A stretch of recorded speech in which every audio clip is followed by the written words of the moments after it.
I remember years ago you decided you stated in the press that you were a pastor televangelist first, and then a gospel singer.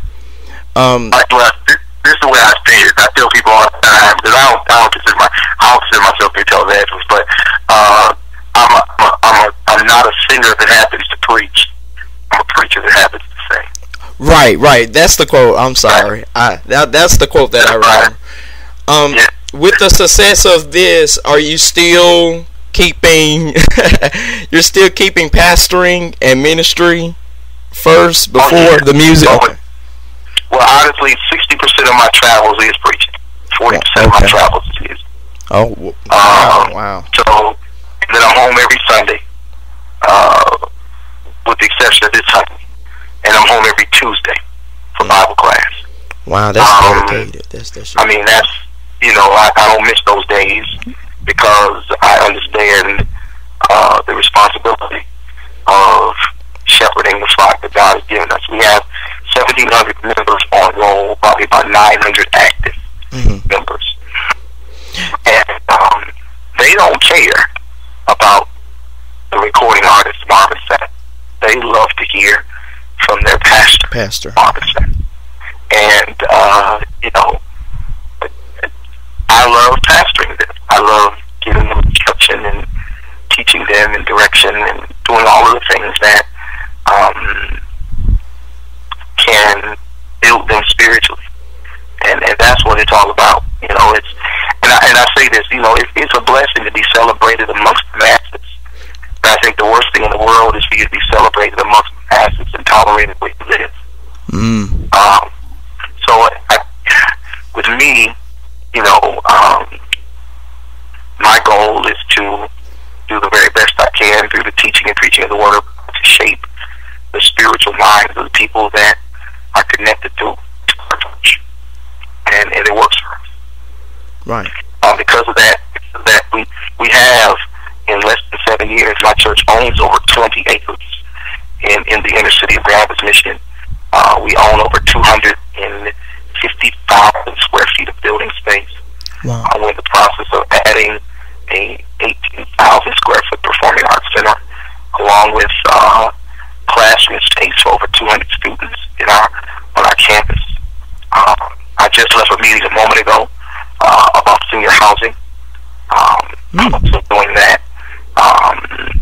So I got a lot of irons in the fire. Wow. But at the same token, the music business and the success of our music gave me a 3-year reprieve outside of having to record another record. And now, 3 years later, since Thursday, we put out something new, and hopefully this record will be so successful that I can do some other things for 3 years too. Right. Well, the new album, which is soon to be released, it's entitled Here I Am. Can you tell us first the backdrop behind the title of the CD and also the story behind the single The Best in Me? Well, Here I Am is really, the title is based on one of the songs that is on the record called Here I Am. But I think the whole basis of the CD is to give people an introspective look at how I think and the type of music that I want to sing to encourage and uplift people. And most importantly, I think one of the key messages to this particular record is not to allow people to define you that did not create you. And all of the songs on the record, from I Came to Keep Holding On to Don't Count Me Out to The Best in Me, all of these songs are songs that really deal directly with the individual and challenging them to do some different things in their personal lives and in their personal walks. The Best in Me actually was written during a worship service. At the conclusion, a particular pastor came to our church and preached a message about David and how he was left in the field by his father Jesse. And when Samuel had come to their house to choose a king, and he chose his 7 brothers, and none of his brothers were selected, And the prophet asked Jesse, "Do you have any more children?" And he said, "Yeah, I got that boy out there in the field, but he's ready. He doesn't look good. He smells like sheep dung and all of that." And the Bible says his friend went out there and anointed him king, because God looks at the heart, but then looks at the outward appearance. Right. So from that whole premise, that night when he gave the altar call, I just stood up and started singing those words. Maybe almost 3 years ago, I started singing those words. He saw the best in me. When everyone else around me could only see the worst. Mm. And at first, I was going to give that song to a major quartet group, and under the advice of my record company executive, said, "Hold on to it." But we didn't know it was going to be 3 years later that I was going to be putting it out. And we put it on the record and released it as the first single. And the next thing I know, people are going crazy. It's a great song. Yes, it is. It is.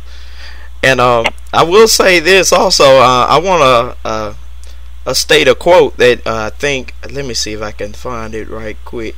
You stated in a recent article that you feel that you probably won't ever reduplicate the kind of success you had with your album Thirsty, but Best in Me is definitely climbing the R&B charts, leaping so far to number 14. And I mean, the album hasn't even hit shelves yet. Do you have second doubts about your early estimation? No, I don't. I mean, this type of stuff you can't map out. Mm-hmm. You can't plan it.